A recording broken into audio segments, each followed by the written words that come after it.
పర్వతాలు శ్రీకాకుళం జిల్లాలో కనుమరుగు అయ్యాయి. కొండలు పిండి చేసి కోట్లు దండుకుంటున్న బకాసురులు ప్రజలు ప్రాణాలు పోయినా పర్వాలేదనుకుంటున్నారు. పచ్చని పొలాలు బూడిదలో కొట్టుకుపోతున్నాయి. గ్రామాలు రోగాలతో కూనరిల్లుతున్న డోంట్ కేర్ అంటున్నారు. శ్రీకాకుళం జిల్లా పొందూరు మండలంలో స్టోన్ క్రషర్ల ఆగడాలపై ప్రత్యేక కథనం.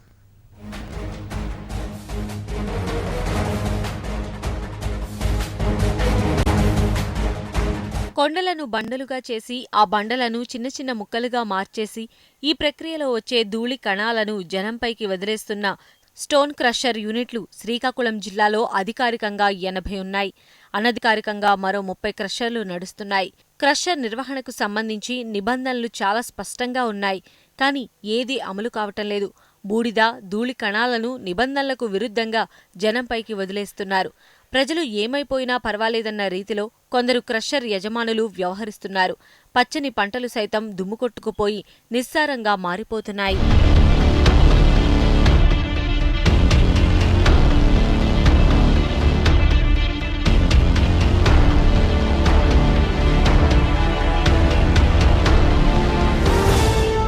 (1999) ప్రభుత్వం జారీ చేసిన ఉత్తర్వుల ప్రకారం స్టోన్ క్రషర్లు నివాస ప్రాంతాలు, దేవాలయాలు, పాఠశాలలకు 800 మీటర్ల దూరంలో ఉండాలి. జాతీయ రహదారికి 500 మీటర్లు, R&B పంచాయతీరాజ్ రహదారులకు 100 మీటర్ల దూరంలో క్రషర్ ఉండాలి. క్వారీ ప్రాంతంలోనే స్టోన్ క్రషర్ ఏర్పాటు చేస్తే 3.5 ఎకరాల స్థలం ఉండాలి. క్వారీ లేని చోట క్రషర్ ఉంటే 5 ఎకరాల విస్తీర్ణంలో ఏర్పాటు చేయాలి. దుమ్ము బయటకు వెళ్లకుండా పూర్తిగా తొడుగులు కప్పి ఉంచాలి. బూడిద ఎగరకుండా ఉండేందుకు నీటి స్ప్రింక్లర్లు ఉండాలి. క్రషర్ ఉండే చోట పచ్చదనం ఉండాలి. మొక్కలను నాటాలి, చెట్లను పెంచాలి. పనిచేసే కార్మికులకు రక్షణ కవచాలు ఏర్పాటు చేయాలి. ఎవరైతే పనిచేస్తున్నారో వారి జాబితా కార్మిక శాఖకు అందచేయాలి. ఇన్ని నిబంధనలు ఉన్న శ్రీకాకుళం జిల్లాలో స్టోన్ క్రషర్ యూనిట్లు ఇష్టారాజ్యంగా పనిచేస్తున్నాయి. నిబంధనలు అమలు చేయాల్సిన అధికారులు నిద్రపోతున్నారని ప్రజలు మండిపడుతున్నారు.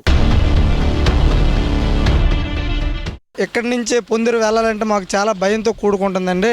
చుట్టూ క్రషర్లు ఉండటం వలన ఈ కాలుష్యం ఎక్కువ ఉంటుందండి. ఎక్కువ ఉండటం వల్ల మాకు అదే దుమ్మి ధూళి కంట్లో పడి ఇక్కడ యాక్సిడెంట్లు కూడా జరిగే అవకాశం ఎక్కువగా ఉంటుంది. ఇక్కడ ఇంతకుముందు చాలామంది చనిపోవడం కూడా జరిగింది ఇక్కడ. కానీ ఇక్కడ ఎటువంటి యాక్షన్ తీసుకోవడం లేదు ఈ క్రషర్ వాళ్ళు ఎవరు కూడాను. ఇది చాలా మా ప్రాణాలతో చెలగాటం ఆడుతున్నారు ఇక్కడ విషయం మాత్రం. క్రషర్స్ దుమ్ములో సూక్ష్మాతి సూక్ష్మమైన రాతి రేణువులు ఉంటాయి. దీంతో ఎలర్జీ, ఊపిరితిత్తుల వ్యాధులు వస్తాయి. దీంతో ఆయాసం, తలనొప్పి వస్తుంది. కళ్ల జబ్బులు వస్తున్నాయని స్థానికులు ఆందోళన వ్యక్తం చేస్తున్నారు. కసరాల వల్ల చాలా ఇబ్బంది కలుగుతుంది.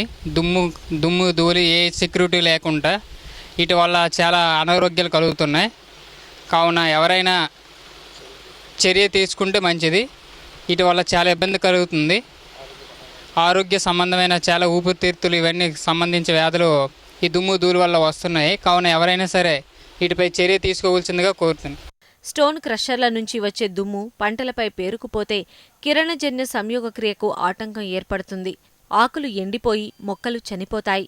రాయి నుంచి వచ్చే దుమ్ము భూమి మీద పొరలా ఏర్పడితే నీరు లోపలికి ఇంకదు. భూగర్భ జల మట్టాలు పెరగవు. మామిడి పూత మీద వరుసగా 2 ఏళ్లు స్టోన్ క్రషర్స్ దుమ్ము పడితే దిగుబడి గణనీయంగా తగ్గిపోతుంది. మినుము, పెసల మొక్కలకైతే చనిపోయే ప్రమాదం ఉంది. దిగుబడి శాతం 50 నుంచి 80% వరకు తగ్గిపోతుంది. ఇక్కడ చాలా దారుణంగా ఈ రాయి బిజినెస్ జరుగుతుందండి. ఈ అధికారులు ఎవరు పట్టించుకోవట్లేదు. దీనిని ప్రజలు కూడా తీవ్రంగా బాధపడుతున్నారు అనమాట. ట్రావెలింగ్ ప్రాబ్లం చాలా అవుతుంది.